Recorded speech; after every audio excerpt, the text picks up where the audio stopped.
Are you playing, Mitch? I don't know.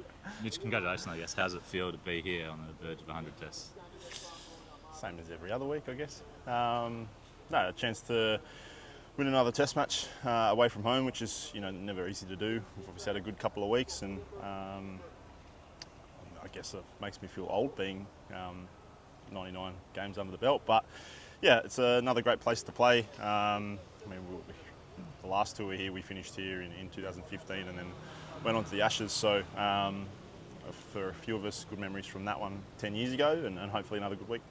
How are you feeling? Obviously, there's a team meeting tomorrow and a presentation. How are you feeling about all the attention sort of being on you sort of leading up to this one? No, don't like it. Just get on with the cricket. When you reflect back on the 99 so far, was there a moment where you felt comfortable in Test cricket? You thought, I'm going to go okay here?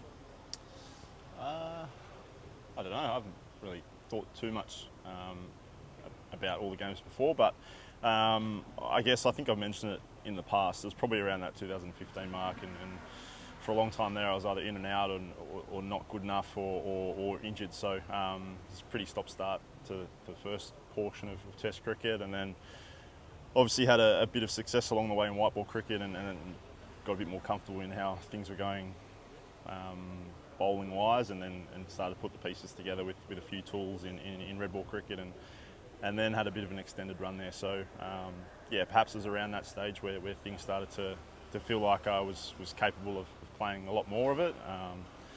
I guess may have had some of the tools along the way, but then to actually use them properly and learn about it along the journey's been good as well. What are those key tools?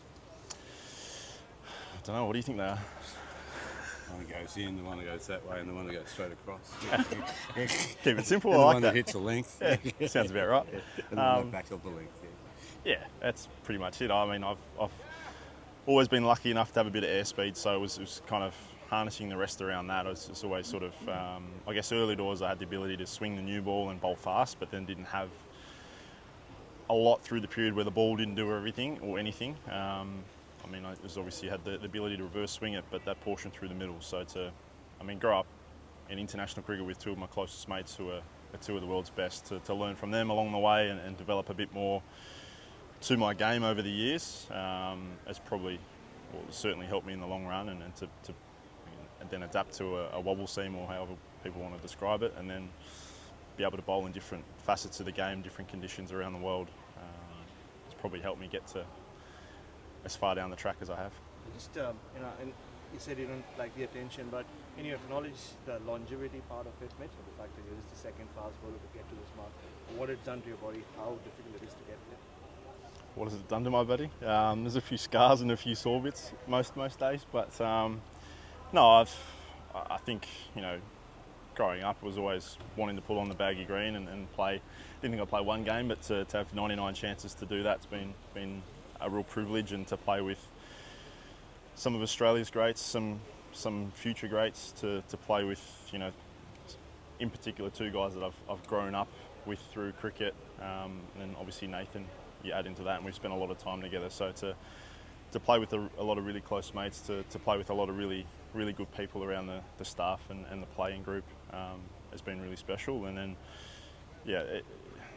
it's no surprise that bowling takes its toll on people, and it's not just me or Josh or Pat. It happens with fast bowling, but there's got to be a part of you that knows how to bowl through things, to find ways to be effective, to, when things aren't going well, to still play your role in the team. So I think it's not lost on myself or the three of us how lucky I think we are that we're all from the same place, so we train together. We sit in rehab rooms together over the years.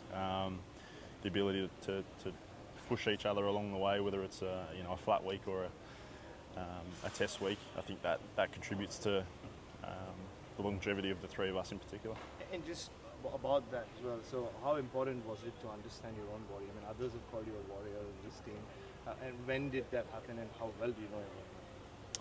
Yeah, I think you learn about different things along the way. I know I was probably a late adapter to bowling, if you like, with not doing too much of it as a kid. So whether it's the growing pains or your body adapting to different loads of bowling, and then working out what good pain is, bad pain is, just general soreness. They all contribute to, I guess, the progression of a young cricketer or a young bowler. So, I certainly had to learn those pretty quickly. Otherwise, I was probably going to be at the back end of it pretty quick as well. And there's a fair bit of stubbornness there along the way, and maybe some stupidity at times. But as long as I'm continuing to play my role, no matter how the body's feeling, then that's the best thing I can do for the team. When you say stupidity, what specifically are you referring to? Just playing through things that you don't think you should have played through, or are there moments you thought, Bowling for 15 years? I've said it before. I know my body well enough that I know what I can and can't play through, and I'm never going to go in a game that I don't think I can get through. I think the final straw there was when I snapped my foot, the first pink ball, and I couldn't walk. But I let the guys, left them a man down. Thankfully, I took a few wickets along the way and bowled a few overs, but I've been on the end of it where we've been a man down and had to bowl extra. So, I think you learn that as a cricketer along the way. But whether it be jabs or painkillers along the way, I know what I can and can't get through. Mitch, it's been well documented that you've missed IPLs, we've made more money there to play Test cricket and put your body on the line for Australia. Can you talk about your mindset on your 100th there, and you're glad you did it that way? Yeah, I wouldn't change it. Probably going back to the white ball stuff, it was probably the Test cricket was the hardest format to either feel like I was good enough for or felt like I was capable of doing. So then to get that opportunity, I wasn't going to let that pass at all. So the years that I did miss franchise cricket or didn't play anything, I think that was, I don't regret that at all, to get my body in as good a spot as I could for Australia, to play 99 games or whatever it may be, spend some time at home, spend some time with Elisa and family. That's the reasons why I did those things. And it's whether it's paid off now, being a couple of days away from maybe playing 100 or the series wins or the Test match wins. That's looking back at it, I wouldn't change it. You've spoken about this being a big target over the years, the 100. Now that you've got there, do you need to reassess what your goals from here, and what are some of the goals from beyond having achieved so much already? Not really. It's another game. I'm not retiring, so I don't know why we're talking so much about it. But I think what Andrew said something the other day about we're not a young bowling group. It's whilst having a little bit of an eye on what's to come, also having a mind on making sure we're as fit and as impactful as we have been when we were younger. So what that looks like going forward, I'm not sure. I'll have a few weeks to think about things, I guess, along the way this year, but obviously we've got a big summer coming up. Our first focus is this week, and hopefully having a good week for everyone to finish the series off. And then we prep for what's going to be a pretty busy summer as well. I know Nathan has spoken about 27, and Steve has. Is that something on your radar at all? The India tour, another India tour, another Ashes, like that? It's too far down the road to think of. So purely looking to this series, and then obviously a big summer, and we'll reassess from there going forward. It's just not often that you start your career and there's your namesake doing the same thing, and then you kind of are looked at in a similar Mitch bowling fast, and you kind of stepped into his shoes when you retired. Just how that was like when as a youngster playing with him and then take over from him.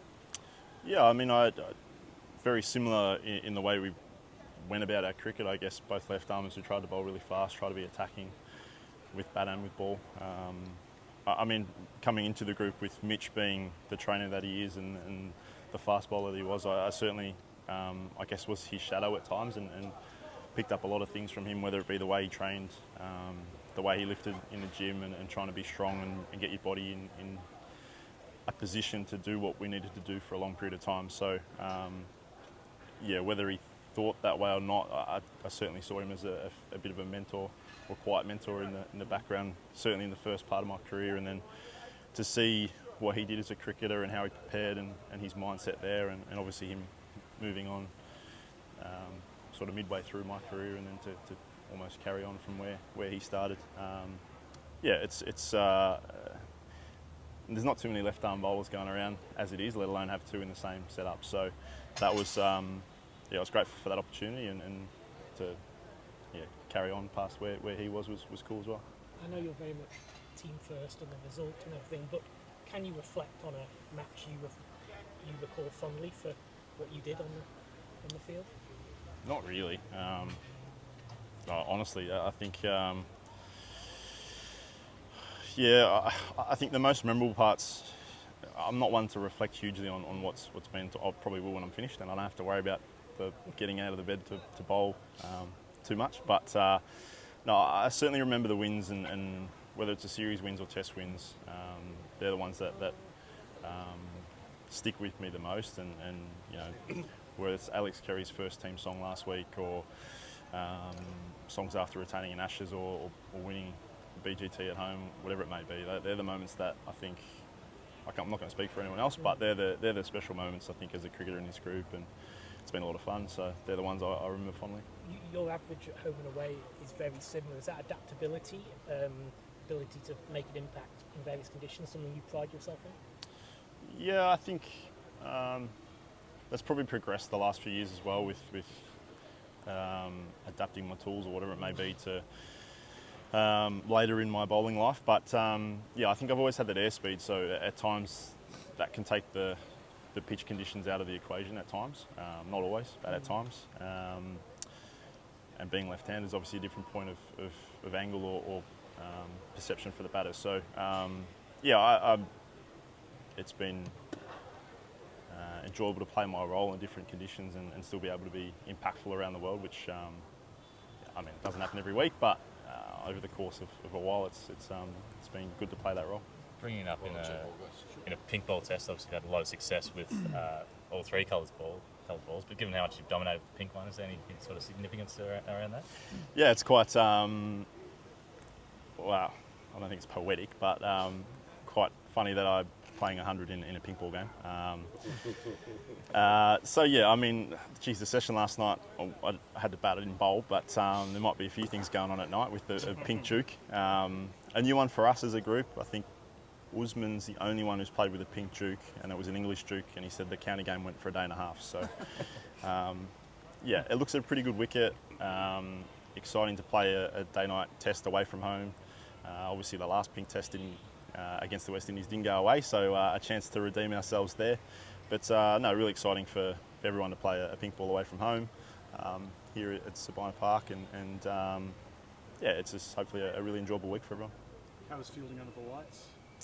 Not bad, not bad. Yeah, the lights are a bit lower than Adelaide Oval, I guess. But yeah, apart from, I think maybe a little bit darker in these two pockets at the change room end. Not anything too dark, but yeah, just the different levels of lights I think was something that people were getting used to. But overall, I think pretty good. Did the batters sort of report back anything from last night that swing any more than what the Kookaburra pink ball does? It was a lot of sidearm throwing. So we'll all bowl. I think we will all bowl. I think Josh and I are definitely. I'm not sure about Pat. We'll bowl this afternoon and see what that's like. I think first reporting, I didn't listen too much to the batters. There's a bit of swing, bit of nip. They're quite the balls stay quite hard.